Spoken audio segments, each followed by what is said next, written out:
जय हिंद साथियों। स्वागत है साथी अपने YouTube चैनल पे। और भरोसा करते हैं साथी आप अच्छे तरीके से और अपने बेहतरीन तरीके से इस बार एसएससी जीडी का तैयारी करो। ठीक है, तो आप शुरू से लेकर वीडियो लास्ट तक साथी कंप्लीट देखिएगा, क्योंकि दोस्तों एसएससी जीडी से रिलेटेड एक एक क्वेश्चन आपके लिए बेस्ट निकाल कर आया है, जो आपके एग्जाम के लिए बहुत ही रामबन सिलेक्टेड क्वेश्चन होगा। ठीक है, अगर सिलेक्शन चाहिए दोस्तों इस बार तो आप 100% ये पीडीएफ को जरूर रिवीजन करके जाना साथी। ये पेड पीडीएफ है जो आपको 100% सिलेक्शन दिलाएगी एसएससी जीडी के अंदर। ठीक है, चलिए साथी कंटिन्यू शुरू करते हैं। और इससे पहले वाले प्रैक्टिस सेट जो भी साथी नहीं किए तो जाके कर लेना। ठीक है, क्योंकि एक एक क्वेश्चन आपके लिए सेलेक्ट किया गया साथी। अगर आप सिलेक्शन चाहते हो तो रिवीजन जरूर करके जाना। ठीक है, चलिए कंटिन्यू शुरू करते हैं साथी। यहाँ पे अगर बात किया साथी इस क्वेश्चन के बारे में, तो जो भी साथी वीडियो को अभी तक लाइक नहीं किए तो लाइक कर लेना। अगर आप चैनल पर नए हो तो चैनल को सब्सक्राइब करके साथी नोटिफिकेशन ऑल पे कर लेना, अगर इस बार चाहिए सिलेक्शन आपको तो। ठीक है, तो चलिए बताना साथी यहाँ पे कि बुध को जो निम्न में से किस स्थान पर जो ज्ञान की प्राप्ति हुआ था। चलिए बताना साथी, प्यार मोहब्बत से आंसर करेंगे। अगर नहीं पता है तो आप अच्छे से कंटिन्यू देखिएगा। ठीक है, बता सकते हो तो यहाँ पे ऑप्शन आपके सामने कुशीनगर, लुम्बिनी या फिर साथी आपका सारनाथ या फिर साथी आपका बोध गया। चलिए बताने का प्रयास करेंगे साथी। ये आपके एग्जाम के लिए बहुत ही रामबान सिलेक्टेड क्वेश्चन होगा जो सिलेक्शन दिलाएगी इस बार एसएससी जीडी के अंदर। ठीक है, चलिए पूछा गया साथी यहाँ पे बताइए इस क्वेश्चन का राइट आंसर क्या हो जाएगा। अगर ऑप्शन नंबर यहाँ पे डी सेलेक्ट किया दोस्तों यहाँ पे बोध गया तो बिल्कुल सटीक आंसर हो जाएगा साथी। Option number D will be correct answer. ठीक है, याद रखिएगा दोस्तों कि बोध को जो है ज्ञान की प्राप्ति बोध गया नामक स्थान पर हुई थी साथी। और याद रखिएगा कि बोध गया जो कि आपके भारत के बिहार राज्य में स्थित है। ठीक है, और यह नाम आया साथी यहाँ पे बुध का, तो याद रखिएगा कि बुध को जो है गौतम बुद्ध के नाम से भी जो है जाना जाता है साथी। और इन्होंने जो है बौद्ध धर्म की जो स्थापना भी की थी कौन, बुद्ध ने। ठीक है, और याद रखिएगा उसकी बोध गया में जो आपका ज्ञान की प्राप्ति हुआ था। और याद रखिएगा उसके प्राप्ति के बाद पहला उपदेश जो है ये सारनाथ में दिया था। सारनाथ में जो है पहला उपदेश दिया था। और इस घटना को हम लोग क्या कहते हैं साथी कि धर्म चक्र परिवर्तन के नाम से हम लोग जानते हैं। ठीक है, और याद रखिएगा दोस्तों यहाँ पे अगर गौतम बुद्ध का अगर नाम आया तो बुद्ध को ही गौतम बुद्ध कहते हैं साथी। और गौतम बुद्ध याद रखिएगा साथी कि इसका जन्म जो हुआ था दोस्तों ये 563 ईसा पूर्व पहले हुआ था। और याद रखिएगा यह कहाँ पे हुआ था साथी, तो लुम्बिनी नामक जो कि आपका कपिल वस्तु नेपाल में हुआ था इसका जन्म। ठीक है, और याद रखिएगा दोस्तों कि गौतम बुद्ध की जो है मृत्यु जिसको हम लोग महापरिनिर्वाण कहते हैं, और इसका दोस्तों मृत्यु की अगर बात किया जाए साथी तो 483 ईसा पूर्व जो कि आपका इसका मृत्यु हुआ था। और ये कहाँ पे, कुशीनगर उत्तर प्रदेश में इसकी मृत्यु हो गई थी। ठीक है, तो डिटेल में आपको बताएंगे साथी ताकि आपका एक भी क्वेश्चन ना मिस हो सके। इस बार एसएससी जीडी के अंदर सिलेक्शन की गारंटी देते हैं साथी। तो जो भी बच्चे को ये सारे सिलेक्टेड क्वेश्चन का अगर पीडीएफ चाहिए तो ये दिएगा व्हाट्सएप पे मैसेज करके साथी। ये पेड पीडीएफ एक बार रिवीजन करके जाना सकते हैं अपने एग्जाम सेंटर में। उम्मीद करते हैं अपने मेहनत के दम पर आपका सिलेक्शन होगा। ठीक है, चलिए आगे आते हैं। आप जितना मेहनत करेंगे दोस्तों आप उतना सिलेक्शन के नजदीक आएंगे। ठीक है, इसलिए आप ये पेड पीडीएफ लेके साथी, आप ये पेड पीडीएफ लेके एक बार रिवीजन करके जाना साथी। आपका सिलेक्शन 100% होने वाला है इस बार यहाँ पे एसएससी जीडी के अंदर। ठीक है, तो चलिए बताइए साथी इस क्वेश्चन का राइट आंसर क्या हो जाएगा। पूछा गया साथी कि निम्न में से किसे जो है शल्य चिकित्सक के जनक के रूप में जाना जाता है। चाणक्य को, अमर सिंह को, सुश्रुत को या फिर साथी आपका चरक को। चलिए बताने का प्रयास करेंगे साथी, इंपॉर्टेंट है। जो भी साथी ऑप्शन नंबर सी सेलेक्ट किया यहाँ पे सुश्रुत, तो बिल्कुल राइट आंसर हो जाएगा साथी। Option number C will be correct answer. याद रखिएगा दोस्तों यहाँ पे शल्य चिकित्सक के जो है जनक के रूप में सुश्रुत को जाना जाता था साथी। और याद रखिएगा सुश्रुत को जो है सुश्रुत संहिता का जो परिणाम माना जाता है। ठीक है, और ये भी याद रखिएगा दोस्तों कि सुश्रुत के जो आचार्य धन्वंतरी थे। और याद रखिएगा कि सुश्रुत ने जो शल्य चिकित्सक के जो साथ साथ दोस्तों आयुर्वेद के क्षेत्र में भी जो कि आपका काम किया था कौन, सुश्रुत। और याद रखिएगा कि प्राचीन काल के जो सबसे महान जो कि आपका शल्य चिकित्सकों की अगर बात किया जाए साथी तो सुश्रुत का जो विशेष स्थान रहा है। ठीक है, और याद रखिएगा अगर साथी यहाँ पे नाम आया चरक सिंह का, तो याद रखिएगा तो चरक जो कि ये आयुर्वेदिक के क्षेत्र में अगर बात किया जाए तो ये आयुर्वेदिक के क्षेत्र से संबंधित थे। और चरक ने जो कि आपका आयुर्वेद का जो एक प्रसिद्ध जो कि आपका ग्रंथ चरक संहिता लिखा था। ठीक है, इतना डिटेल में दोस्तों हर कोई नहीं बताएगा। और भी डिटेल में पढ़ना चाहते तो हमारे एप्लीकेशन को डाउनलोड कर सकते हैं साथी। एप्लीकेशन का लिंक आपको वीडियो के डिस्क्रिप्शन में, आप ऐप में जाइए और वहां से और भी बेहतरीन तरीके से तैयारी कीजिए और इस पर सिलेक्शन लेके जाइए एसएससी जीडी के अंदर। ठीक है, तो चलिए आगे आते हैं क्वेश्चन कर सकते हैं। और यहाँ पे आपका अगले क्वेश्चन बताना सकते प्यार मोहब्बत से कि बौद्ध धर्म में जो है अभय मुद्रा का अर्थ क्या होता है। चलिए बताना सकते कि बौद्ध धर्म में जो है ये बौद्ध धर्म में जो कि आपका अभय मुद्रा का अर्थ क्या होता है। चलिए बताने का प्रयास करेंगे साथी, सिलेक्शन के लिए चिंतित हैं तो। ठीक है, चलिए बताइए साथी, चार ऑप्शन आपके सामने, बुराई से बचाव, निर्भीकता या फिर साथी आपका दोस्तों ज्ञानोदय या फिर साथी आपका उपदेश। चलिए बताइए क्या हो जाएगा सही राइट आंसर साथी, इंपॉर्टेंट है। 3 का राइट आंसर देने का प्रयास करेंगे साथी अगर सिलेक्शन के लिए इस बार चिंतित है इस बार एसएससी जीडी के अंदर तो। ठीक है, अगर ऑप्शन नंबर 20 सेलेक्ट करें दोस्तों यहाँ पे निर्भीकता, तो बिल्कुल राइट आंसर हो जाएगा ऑप्शन नंबर बी। आप बिल्कुल याद रखिएगा सत्य कि बौद्ध धर्म में जो है अभय मुद्रा का अर्थ जो होता है ये निर्भीकता होता है साथी। और याद रखिएगा दोस्तों कि अभय मुद्रा जो कि आपका प्राचीन जो कि आपका सबसे प्राचीन मुद्राओं में से एक है साथी। और याद रखिएगा दोस्तों कि अभय मुद्रा जो कि आपका सुरक्षा की भावना को जो है प्रदर्शित करती है। और अभय मुद्रा में जो कि आपका दाहिने हस्त को जो है क्या बोल सकते हो तो ऊपर की ओर करके जो है हथेली बाहर की ओर इंगित करने की जो है इंडिकेट करता है। ठीक है, कौन याद रखिएगा अभय मुद्रा। ठीक है, और बता दें साथी जितने भी क्वेश्चन बताते हैं अच्छे तरीके से रिवीजन करके जाना। और जो भी साथी अभी तक वीडियो को लाइक नहीं किए तो लाइक करके चैनल को सब्सक्राइब कर लेना अगर इस बार एसएससी जीडी में सिलेक्शन लेना चाहते हो तो। ठीक है, चलिए दोस्तों अगले नेक्स्ट क्वेश्चन की ओर आते हैं। और यहाँ पे साथी आपका अगले क्वेश्चन बताना है साथी प्यार मोहब्बत से कि बिना और शुद्ध पिटक इनमें से किसकी शिक्षाओं का जो संकलन है, गौतम बुद्ध का, ऋषभदेव का, या फिर साथी आपका महावीर जैन का, या फिर साथी आपका गुरु गोविंद सिंह का। चलिए अच्छे से फटाफट आंसर देने का प्रयास करेंगे साथी, क्या हो जाएगा राइट आंसर, चलिए बताइए। अगर ऑप्शन नंबर ए सेलेक्ट किया दोस्तों गौतम बुद्ध, तो बिल्कुल राइट आंसर हो जाएगा ऑप्शन नंबर ए आपका बिल्कुल सटीक आंसर किया साथी।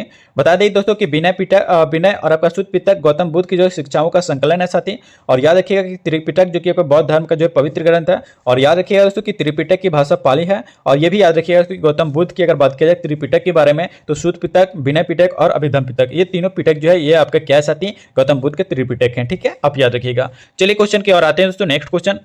और यहाँ पे आपका अगले क्वेश्चन बताना है साथी प्यार मोहब्बत से पूछा गया था कि स्तूपों क्यों बनाए गए थे। चलिए इसको बताना है इसको स्तूप क्यों बनाए गए थे, पवित्र स्मृति चिन्ह रखने के लिए, या फिर साथी आपका धार्मिक सभाएं करने के लिए, या फिर साथी आपका बुद्ध की जो है पूजा करने के लिए, या फिर साथी आपका बौद्ध ग्रंथ रखने के लिए। चलिए दोस्तों राइट आंसर बताने का प्रयास करेंगे, क्या हो जाएगा सही आंसर। चीजें इंपॉर्टेंट बन जाता है साथी अगर इस पर सिलेक्शन लेना चाहते हो एसएससी जीडी के अंदर, तो ठीक है। चलिए बताइए साथी फटाफट आंसर देने का प्रयास करेंगे, आपके पास बहुत ही कम समय है। अगर आप सिलेक्शन चाहते हो तो ये पेड पीडीएफ पे भी एक बार रिवीजन करके जाना साथी। ऑब्जेक्टिव क्वेश्चन है जो आपको सिलेक्शन दिलाएगी 100%, तो ये दिए गए व्हाट्सएप पे ये पेड पीडीएफ मिलेगा जो आपको सिलेक्शन दिलाएगी इस बार यहाँ पे एसएससी जीडी के अंदर, ठीक है। तो चलिए साथी बताने का प्रयास करेंगे क्या हो जाएगा राइट आंसर इस क्वेश्चन का। जो भी साथी ऑप्शन नंबर ए सेलेक्ट किए दोस्तों पवित्र स्मृति चिन्ह रखने के लिए स्तूप बनाए गए थे साथी। तो जो भी बच्चे ऑप्शन नंबर ए सेलेक्ट किए हैं बिल्कुल सटीक आंसर किए हैं, ठीक है। याद रखिएगा दोस्तों कि स्तूप पवित्र जो कि आपका स्मृति चिन्ह रखने के लिए बनाए गए थे साथी। और ये भी याद रखिएगा कि स्तूप जो कि आपका शब्द पाली और संस्कृत भाषा से लिया गया है, ठीक है। और इसका अर्थ जो कि होता है साथी ढेर, या फिर हमको टीला बोल सकते हैं, ठीक है। चलिए अगर बात किया जाए साथी यहाँ पे कि अगर नाम आया स्तूप का, तो याद रखिएगा तो कि स्तूप किसी व्यक्ति की जो है चिता या फिर समाधि और उसके अवशेषों पर जो निर्मित एक जो है स्मृति स्वरूप अर्ध आकार का या फिर टीला या फिर आपका ढेर होता है साथी। और याद रखिएगा स्तूप जो है ये विशेष रूप से आपका दोस्तों बौद्ध काल में जो है आपका प्रसिद्ध हुए थे, ठीक है। और याद रखिएगा दोस्तों यहाँ पे अगर स्तूप ही आया साथी, तो स्तूप का जो सर्वप्रथम उल्लेख जो कि आपका कहाँ से मिलता है, तो याद रखिएगा ऋग्वेद से मिलता है, ठीक है। आगे आते हैं साथी अगले क्वेश्चन की ओर आते हैं। यहाँ पे आपका अगले क्वेश्चन बताना है साथी प्यार मोहब्बत से कि बौद्ध प्रतीक धर्म चक्र किसे दर्शाता है। प्रथम उपदेश को दर्शाता है, जन्म को दर्शाता है, अंतिम उपदेश, या फिर साथी आपका मृत्यु को दर्शाता है। चलिए बताने का प्रयास करेंगे साथी 6 का राइट आंसर क्या हो जाएगा। इंपॉर्टेंट है एग्जाम्स के लिए साथी, हर एग्जाम में पूछे जाते हैं एसएससी सिलेक्टेड क्वेश्चन, ठीक है। और क्वेश्चन के अलावा एक्स्ट्रा चीजें भी आपको बताए जाते हैं साथी, वो एक्स्ट्रा चीजें आप अच्छे से माइंड में रखिएगा, आप अच्छे से बेहतरीन स्टूडेंट आप बन सकते हो, ठीक है। चलिए बताइए साथी इस क्वेश्चन का राइट आंसर क्या हो जाएगा। अगर ऑप्शन नंबर ए सेलेक्ट किया दोस्तों प्रथम उपदेश को दर्शाता है, तो बिल्कुल ऑप्शन नंबर ए आपका सटीक आंसर हो जाएगा, ठीक है। याद रखिएगा दोस्तों कि बौद्ध प्रतीक जो कि आपका धर्म चक्र जो कि आपका प्रथम उपदेश को दर्शाता है। और याद रखिएगा दोस्तों कि गौतम बुद्ध की अगर बात किया जाए, तो ये गौतम बुद्ध ने जो कि आपका ज्ञान प्राप्ति के बाद जो पहला उपदेश जो कि आपका सारनाथ में दिया था साथी। और इस घटना को हम लोग धर्म चक्र परिवर्तन के नाम से जानते हैं, ठीक है। और याद रखिएगा दोस्तों यहाँ पे कि गौतम बुद्ध ने जो है अंतिम उपदेश कुशीनगर में दिया था। और बता दें कि गौतम बुद्ध के जो है जन्म की जो है घटना के जो प्रतीक दोस्तों कमल और शाण था, ठीक है। और याद रखिएगा कि गौतम बुद्ध की जो मूर्ति जिसको हम लोग महापरिनिर्वाण कहते हैं, इसका प्रतीक जो है स्तूप होता है, ठीक है। याद रखिएगा इंपॉर्टेंट है। नेक्स्ट क्वेश्चन की ओर बढ़ते हैं, ये क्वेश्चन का आंसर देने का प्रयास करेंगे। चलिए बताना है साथी कि पद्म पानी बोधिसत्व के चित्र कहाँ पाए गए हैं। चलिए साथी बताइए कि पद्म पानी बोधिसत्व के जो है चित्र कहाँ पाए गए थे। एलोरा की गुफाओं में, बाघ की गुफाओं में, बादामी की गुफाओं में, या फिर साथी आपका अजंता की गुफाओं में। चलिए राइट आंसर देने का प्रयास करेंगे साथी, क्या हो जाएगा। अगर ऑप्शन नंबर यहाँ पे डी सेलेक्ट किया दोस्तों फटाफट आप आंसर देने का प्रयास करेंगे साथी, आपके पास समय नहीं है। जितना आप रिवीजन करेंगे उतना ही बेहतर आप बनेंगे साथी। अब जितने भी रिवीजन प्रैक्टिस सेट करवाएं वो सारे प्रैक्टिस सेट आप अच्छे से रिवीजन फटाफट करके आप एग्जाम सेंटर में जाइएगा, ठीक है। अगर वीडियो के माध्यम से नहीं कर पा रहे हैं साथी, तो ये दिए गए व्हाट्सएप पर ये पेड पीडीएफ लेके कर सकते हो जो आपको 100% सिलेक्शन दिलाएगी, ठीक है। चलिए बताइए दोस्तों इस क्वेश्चन का राइट आंसर जो भी बच्चे ऑप्शन नंबर डी सेलेक्ट किए होंगे अजंता की गुफाओं में, तो बिल्कुल सटीक आंसर हो जाएगा, ठीक है। याद रखिएगा दोस्तों अगर बात की जाए इस क्वेश्चन के बारे में, तो जो भी साथी पद्म डी सेलेक्ट किए बिल्कुल सटीक आंसर हो जाएगा दोस्तों अजंता की गुफाओं में। तो याद रखिएगा दोस्तों कि पद्म पानी बोधिसत्व अजंता की गुफाएं पाए गए हैं। और याद रखिएगा कि पद्म पानी बोधिसत्व की अजंता की गुफा की संख्या 1 में चित्रित किया गया, ठीक है। और ये भी याद रखिएगा दोस्तों कि अजंता की गुफाएं औरंगाबाद महाराष्ट्र में स्थित है, ठीक है। याद रखिएगा इंपॉर्टेंट है। नेक्स्ट क्वेश्चन की ओर बढ़ते हैं, ठीक है। साथ ही नेक्स्ट क्वेश्चन की ओर आते हैं। यहाँ पे आपका नेक्स्ट क्वेश्चन पूछा गया कि राष्ट्रकूट वंश की जो शाही प्रतीक क्या था। बाघ था, यहाँ पे बाघ कर लेना, ठीक है। बाघ था, हाथी था, शेर था, या फिर साथी आपका गोल्डन ईगल था, ठीक है। चलिए बताने का प्रयास करेंगे साथी क्या हो जाएगा सही आंसर इस क्वेश्चन का। साथी बताइए इस क्वेश्चन का 8 का राइट आंसर देने का प्रयास करेंगे साथी। अगर ऑप्शन नंबर यहाँ पे डी से राइट किया दोस्तों गोल्डन ईगल, तो बिल्कुल राइट आंसर हो जाएगा ऑप्शन नंबर डी। याद रखिएगा दोस्तों राष्ट्रकूट वंश का जो है शाही प्रतीक दोस्तों गोल्डन ईगल है। और याद रखिएगा कि राष्ट्रकूट वंश के संस्थापक आपका दंती दुर्ग प्रथम थे, ठीक है। और ये भी याद रखिएगा दोस्तों कि राष्ट्रकूट वंश की जो राजधानी माणिक्य थी, ठीक है।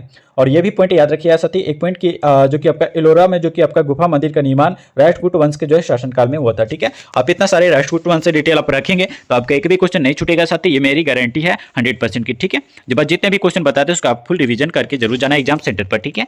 चलिए नेक्स्ट क्वेश्चन की ओर आते हैं साथी अगले नेक्स्ट क्वेश्चन की ओर आते हैं। यहाँ पे पूछा गया कि शिलालेखों के अध्ययन को क्या कहा जाता है। बताइए साथी शिलालेखों के अध्ययन को क्या कहा जाता है। पारिस्थितिकी कहा जाता है, एक्वालांगी कहा जाता है, समाजशास्त्र कहा जाता है, या फिर साथी आपका एपिग्राफी कहा जाता है, ठीक है। चलिए 9 का राइट आंसर देने का प्रयास करेंगे साथी, क्या हो जाएगा राइट आंसर। इंपॉर्टेंट है आपके एग्जाम्स के लिए, जितना आप रिवीजन करेंगे साथी उतना खतरनाक आप बेहतर स्टूडेंट बनने का प्रयास है, ठीक है। चलिए इस क्वेश्चन का राइट आंसर क्या हो जाएगा। अगर ऑप्शन नंबर डी सेलेक्ट करें दोस्तों यहाँ पे एपिग्राफी, तो बिल्कुल राइट आंसर हो जाएगा option number D will be correct answer. बता दें साथ ही यहाँ पे कि शिलालेखों के अध्ययन को जो एपिग्राफी कहा जाता है। और याद रखिएगा कि शिलालेखों को हम लोग पूरा लेख भी जो है कहा जाता है, ठीक है। और याद रखिएगा दोस्तों कि शिलालेख जो कि आपका प्राचीन समय में जो कि आपका घटित घटनाओं और दोस्तों याद रखिएगा उनसे संबंधित जो कि आपका व्यक्तियों के बारे में जानकारी हासिल करने का जो प्रमुख स्रोतों में से एक है साथी, याद रखिएगा। और ये जितने भी क्वेश्चन बताते हैं क्वेश्चन के अलावा एक्स्ट्रा फैक्ट भी आपको बताते हैं जो आपको सिलेक्शन दिलाएगी इस बार झारखंड यहाँ पे SSC के अंदर, ठीक है। चलिए अगले क्वेश्चन की ओर आते हैं साथी। अगले क्वेश्चन की ओर आते हैं। यहाँ पे बताना है साथी कि निम्नलिखित में से कौन सा मानव गतिविधियों और आपका सभ्यता के प्रांग ऐतिहासिक काल का जो सही कालानुक्रम है। बताइए 4 ऑप्शन साथी आपके सामने है। अच्छे से आंसर क्वेश्चन का ऑप्शन देखिए और अच्छी तरीके से बेहतरीन मेरे से देने का प्रयास करेंगे साथी, तो आप बेहतर से बेहतर स्टूडेंट बनने का योग्य हो जाएंगे, ठीक है। चलिए बताइए साथी क्या हो जाएगा राइट आंसर। अगर साथी ऑप्शन नंबर ए सेलेक्ट करें तो यहाँ पे तो बिल्कुल राइट आंसर हो जाएगा ऑप्शन नंबर ए आपका बिल्कुल सटीक आंसर। बता दें साथी यहाँ पे कि मानव गतिविधियों और दोस्तों सभ्यता के जो प्राक ऐतिहासिक काल का जो जो कि आपका सही कालानुक्रमान जो हो जाएगा साथी। याद रखिएगा सबसे पहले आपका पूरा पाषाण काल, मध्य पाषाण काल और आपका नवपाषाण काल, ये आपका सही जो कि आपका कालानुक्रम है प्राक ऐतिहासिक काल का, ठीक है। सबसे पहले पूरा पाषाण, मध्य पाषाण और नवपाषाण होगा, ठीक है। याद रखिएगा दोस्तों यहाँ पे कि प्राक ऐतिहासिक काल का जो है पाषाण काल के नाम से भी हम लोग जानते हैं, ठीक है साथी, याद रखिएगा इंपॉर्टेंट है। नेक्स्ट क्वेश्चन की ओर आते हैं। अगले क्वेश्चन आपको अच्छे से कमेंट बॉक्स में आंसर आपको देने का प्रयास करेंगे, ठीक है। पूछा गया दोस्तों कि हड़प्पा सभ्यता की जो है मोहरों पर निम्नलिखित में से कौन सा पशु अक्सर देखा जाता था। बैल को, शेर को, लोमड़े को या फिर साथी आपका हिरन को। चलिए साथी बताइए क्या हो जाएगा राइट आंसर इस क्वेश्चन का। 11 का राइट आंसर देने का प्रयास करेंगे साथी।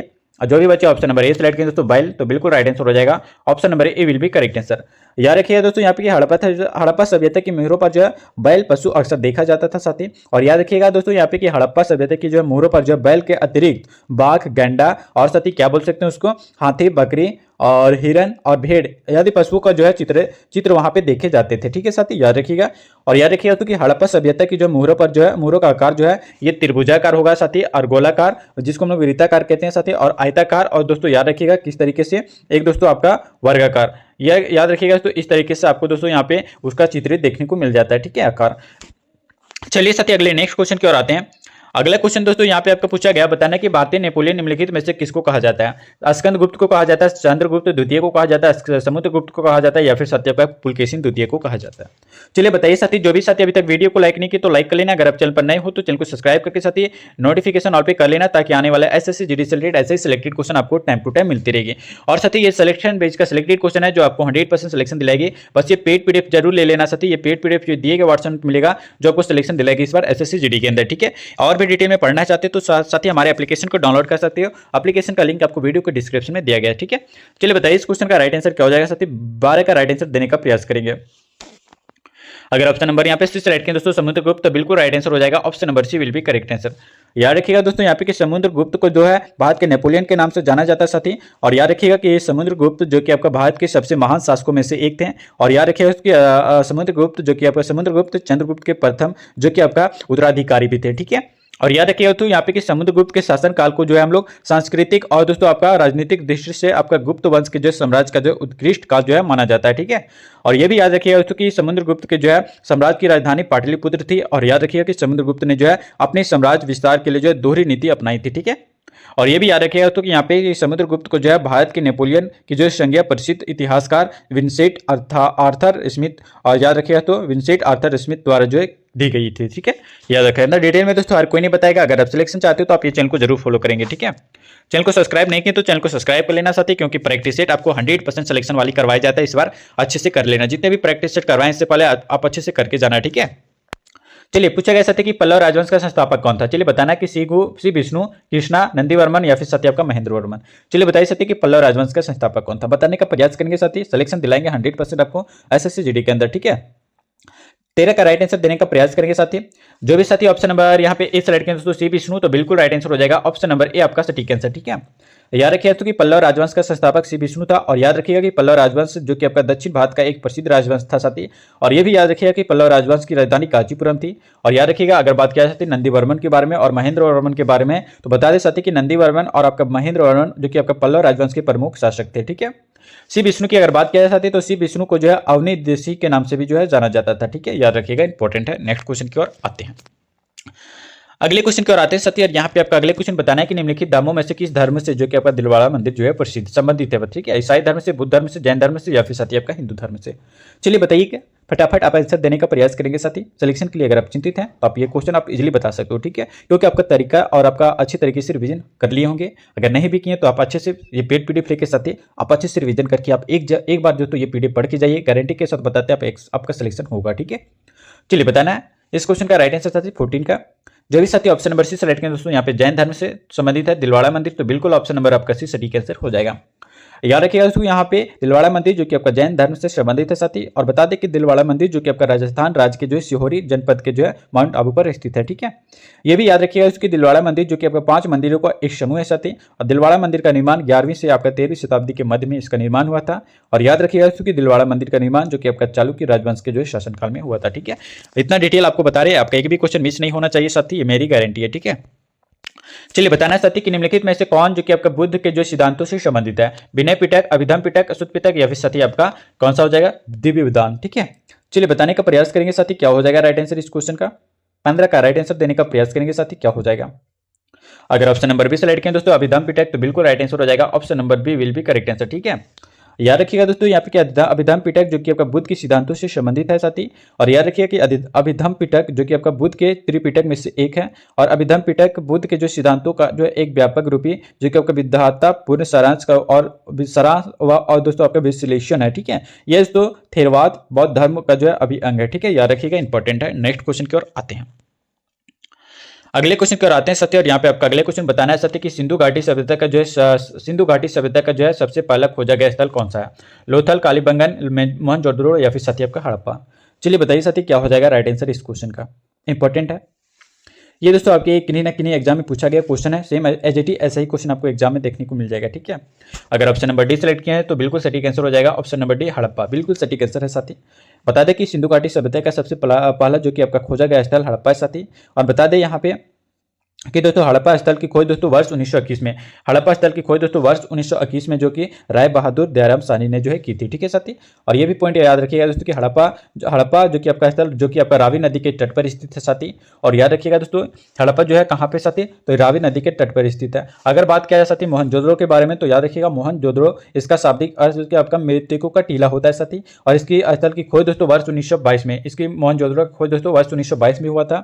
और याद रखिएगा तो रामदास बनर्जी ने की थी। ठीक है, राखल दास बनर्जी इसकी खोज की थी। ठीक है, मोहनजोदड़ो का। और याद रखिएगा तो अगर लोथल का बात आए साथी, तो याद रखिएगा लोथल जो कि, और याद रखिएगा तो यहाँ पे कि मोहनजोदड़ो जो था ये सिंधु नदी के तट पर स्थित है। ठीक है, और याद रखिएगा तो कि लोथल जो है ये लोथल स्थल की खोज जो कि आपका वर्ष 1954 में, साथी याद रखिएगा इसका खोज जो है वर्ष 1954 ईस्वी में जो कि डॉक्टर SR राव ने की थी। ठीक है, और लोथल सिंधु घाटी सभ्यता का जो है जो कि आपका महत्वपूर्ण बंदरगाह था साथी। और याद रखिए लोथल जो है ये भोगवा नदी के किनारे स्थित है। ठीक है, कालीबंगन की अगर बात आए साथी, तो इसकी खोज की अगर बात किया जाए साथी, तो याद रखिएगा तो कालीबंगन जो की खोज जो कि आपका अमलानंद घोष ने की थी। और बता दें साथी कि कालीबंगन के स्थल के उत्खनन का श्रेय जो कि आपका बीके थापर और दोस्तों आपके बीबी लाल को जो है जाता है। ठीक है, याद रखिएगा तो यहाँ पे अगर बात आए कालीबंगन जो कि आपका घाघर नदी के तट पर स्थित है। ठीक है, इंपॉर्टेंट है, याद रखिएगा। नेक्स्ट क्वेश्चन की ओर आते हैं साथ ही अगले क्वेश्चन की ओर आते हैं। यहाँ पे आपका अगले क्वेश्चन बताना चाहते हैं कि प्रसिद्ध आपका उत्तरामेर शिलालेख किस राजवंश से संबंधित है।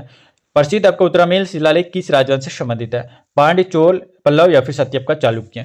चलिए बताइए क्या हो जाएगा साथी राइट आंसर, अच्छे से आंसर देने का प्रयास करेंगे साथी, इंपॉर्टेंट है आपके एग्जाम्स के लिए। जो भी बच्चे ऑप्शन नंबर यहाँ पे 20 सेलेक्ट किए दोस्तों यहाँ पे चोल, तो बिल्कुल राइट आंसर हो जाएगा। ऑप्शन नंबर भी आप बिल्कुल याद रखिएगा, साथ ही बिल्कुल चोल आपका सटीक आंसर हो जाएगा। ठीक है, याद रखिएगा दोस्तों कि प्रसिद्ध आपका उत्तरामेल शिलालेख चोल राजवंश से संबंधित है साथी। और बता दें कि चोल राजवंश जो कि आपका दक्षिण भारत का एक प्रमुख राजवंश था। और बता दें कि इस अभिलेख के माध्यम से चोल कालीन जो कि आपका ग्राम जो कि आपका प्रशासन और आपका कर व्यवस्था की जो है जानकारी प्राप्त होती है। ठीक है, याद रखिएगा। इतना डिटेल में आपको हर कोई नहीं बताएगा साथी। अगर सिलेक्शन लेना चाहते हो तो अच्छे से रिवीजन करना और इस चैनल को जरूर फॉलो करना। जो भी साथी अभी तक चैनल को लाइक नहीं किया तो चैनल को सब्सक्राइब करके लाइक कर लेना साथी वीडियो को। और जो भी साथी अभी तक ये पेड पीडीएफ नहीं लिए तो पेड पीडीएफ आप जरूर ले लेना। अगर आप सिलेक्शन लेना चाहते हो इस बार एसएससी जीडी के अंदर 100%, तो ये दिए गए वर्जन पर आप मैसेज करके ये पेड पीडीएफ ले लेना साथी। आपको 100% सिलेक्शन दिलाएगी ये पेड पीडीएफ। ठीक है, तो चलिए साथी बताना इस क्वेश्चन का राइट आंसर क्या हो जाएगा। ठीक है, पूछा गया साथी यहाँ पे कि सिंधु सभ्यता के जो है सिंधु सभ्यता के जो इनमें से किस स्थल के जो है सिंधु सभ्यता के जो इनमें से किस स्थल से जो कि आपका जलाशय के साक्ष्य मिले हैं। कालीबंगा से, धौलावीरा से, कोटदीजी से या फिर साथी आपका लोथल से। बताने का प्रयास करेंगे साथी इस क्वेश्चन का राइट आंसर क्या हो जाएगा। अगर ऑप्शन नंबर बी सेलेक्ट किया यहाँ पे दोस्तों धौलावीरा से, तो बिल्कुल राइट आंसर हो जाएगा। ऑप्शन नंबर बी आप याद रखिएगा। बता दें साथी इस सिंधु सभ्यता के धौलावीरा स्थल से जो कि आपका जलाशय के साक्ष्य मिले साथी। और याद रखिए कि धौलावीरा स्थल जो कि आपका गुजरात राज्य में स्थित है। और ये भी याद रखिएगा दोस्तों यहाँ पे कि धौलावीरा स्थल की खोज जो कि वर्ष 1967, आप याद रखिएगा दोस्तों ईस्वी आप याद रखिएगा, वर्ष 1967 से 68 में जो कि आपका जेपी जोशी ने की थी। ठीक है, याद आया साथी यहाँ पे कालीबंगा के बारे में, तो कालीबंगा जो कि आपका इस स्थल से जुते हुए खेत के साक्ष्य मिले साथी। और यह स्थल जो कि आपका राजस्थान राज्य में स्थित है। ठीक है, अगर कोटदीजी की अगर बात आए साथी तो याद रखिएगा कोटदीजी इस स्थल में जो कि आपका कांसे की चपेट जो कि आपका फलक वाले कुल्हाड़ी के साक्ष्य मिले। ठीक है दोस्तों, अच्छे से रिवीजन कीजिएगा, बेहतरीन तरीके से रिवीजन कीजिएगा साथी, गारंटी है आपका सिलेक्शन होगा। और आप अच्छे से फास्ट तरीके से रिवीजन कीजिए क्योंकि आपके पास अभी टाइम नहीं साथी। अगर टाइम नहीं है तो आप अच्छे से रिवीजन जरूर करेंगे और फास्ट करेंगे। ठीक है, और तो याद रखिएगा यह जो कि आपका स्थल पाकिस्तान देश में स्थित सिंध राज्य में स्थित है। कोटदीजी। ठीक है, अगर लोथल का नाम आया साथी तो याद रखिएगा कि लोथल जो है ये इस स्थल से जो कि आपका 3 युगल समाधियों के साक्ष्य मिले साथी। और यह स्थल जो कि आपका गुजरात राज्य में स्थित है। ठीक है, इंपॉर्टेंट है, याद रखिएगा। नेक्स्ट क्वेश्चन की ओर आते हैं साथी। अगले क्वेश्चन की ओर आते हैं। यहाँ पे आपका अगले क्वेश्चन है कि मोहनजोदड़ो नाम का अर्थ किस भाषा में जो कि आपका मुद्दों का टीला है साथी। बताइए फारसी, उर्दू, हिंदी या फिर साथी आपका सिंधी। बताइए राइट आंसर क्या हो जाएगा साथी। इंपॉर्टेंट है आपके एग्जाम्स के लिए, 100% सिलेक्शन दिलाएंगे दोस्तों इस क्वेश्चन के बारे में। ठीक है, अगर ऑप्शन नंबर डी सिलेक्ट करें तो यहाँ पे सिंधी, तो बिल्कुल राइट आंसर हो जाएगा। Option number D will be correct answer. बता दें साथी यहाँ की मोहनजोदड़ो का अर्थ जो कि आपका सिंधी भाषा में जो कि आपका मुद्दों का टीला साथी, मुर्दों का टीला है। ठीक है, और याद रखिएगा दोस्तों यहाँ पे कि मोहनजोदड़ो को जो है आपका सिंधु घाटी सभ्यता का जो सबसे बड़ा स्थल माना जाता है। और याद रखिएगा दोस्तों यहाँ पे कि वर्तमान में मोहनजोदड़ो की स्थिति जो कि आपका पाकिस्तान में सिंध राज्य में साथी। और ये भी याद रखिएगा दोस्तों यहाँ पे अगर नाम आया मोहनजोदड़ो के बारे में तो ये विशाल स्नानागार के जो अवशेष मिले हैं यहाँ से। ठीक है, याद रखिएगा दोस्तों कि मोहनजोदड़ो जो कि आपका सिंधु नदी के तट पर स्थित है। इंपॉर्टेंट है। नेक्स्ट क्वेश्चन की ओर आते हैं और इस वीडियो का लास्ट क्वेश्चन होगा साथी जो कि आपको अच्छे से कमेंट बॉक्स में इसका आंसर बताना है। प्राचीन काल में अवध को किस नाम से जाना जाता है। कौशल या फिर साथी आपका दोस्तों कपिलवस्तु या फिर कौशाम्बी या फिर साथी आपका काशी। चलिए साथी बताने का प्रयास करेंगे। जो भी साथी अभी तक वीडियो को लाइक नहीं की तो लाइक करके चैनल को सब्सक्राइब कर लेना साथी। अगर सिलेक्शन लेना है इस बार एसएससी जीडी के अंदर तो ये सिलेक्शन बेस का सिलेक्टेड क्वेश्चन दोस्तों ये दिए गए वर्जन पे मिलेगा जो आपको पेड पीडीएफ साथी जो आपको 100% सिलेक्शन दिलाएगी इस बार एसएससी जीडी के अंदर। ठीक है, जो भी साथी को सिलेक्शन के लिए चिंतित है बस ये पेड पीडीएफ एक बार रिवीजन करके जरूर जाना है। ठीक है, चलिए बताइए साथी इस क्वेश्चन का राइट आंसर क्या हो जाएगा। अगर ऑप्शन नंबर ए सेलेक्ट किया दोस्तों यहाँ पे कौशल, तो बिल्कुल राइट आंसर हो जाएगा। Option number A will be correct answer. याद रखिएगा दोस्तों यहाँ पे कि प्राचीन काल में अवध को जो है कौशल के नाम से जाना जाता था साथी। और याद रखिएगा कि प्राचीन काल में जो कि आपका 6ठी शताब्दी में जो कि आपका 16 महाजन पदों का जो है उदय हुआ था। ठीक है, और ये भी याद रखिएगा तो कौशल इन्हीं 16 महाजन पदों में से एक था। और याद रखिएगा तो कौशल महाजन पद का की जो है राजधानी श्रावस्ती थी। ठीक है, इंपॉर्टेंट है, याद रखिएगा। आप ये क्वेश्चन से रिलेटेड इतना आप याद रखिएगा। ठीक है, उम्मीद है साथी आपका सिलेक्शन होगा इस बार। अपने मेहनत के दम पर आप सिलेक्शन लेंगे। बस जितना भी प्रैक्टिस सेट करवाएं साथी वो सिलेक्शन की ओर लेके जाएगी आपको। बस जितना भी प्रैक्टिस सेट है वो आप अच्छे तरीके से एक ही क्वेश्चन आप रिवीजन करके जाना साथी। गारंटी के साथ बताते हैं आपका सिलेक्शन इस बार एसएससी जीडी के अंदर 100% होने वाली थी। ठीक है, और जो भी साथी बता दें कि ये पेड पीडीएफ नहीं लिए तो ये पेड पीडीएफ ये दिए गए वर्जन में मिलेगा जो आपको सिलेक्शन दिलाएगी। बस ये पेड पीडीएफ आप जरूर लेके जाना, रिवीजन करके जाना एग्जाम से पहले साथी। तो चलिए मिलते हैं फिर साथी कि नेक्स्ट वीडियो में नेक्स्ट प्रैक्टिस सेट के साथ। तब तक के लिए साथी जय हिंद, वंदे मातरम।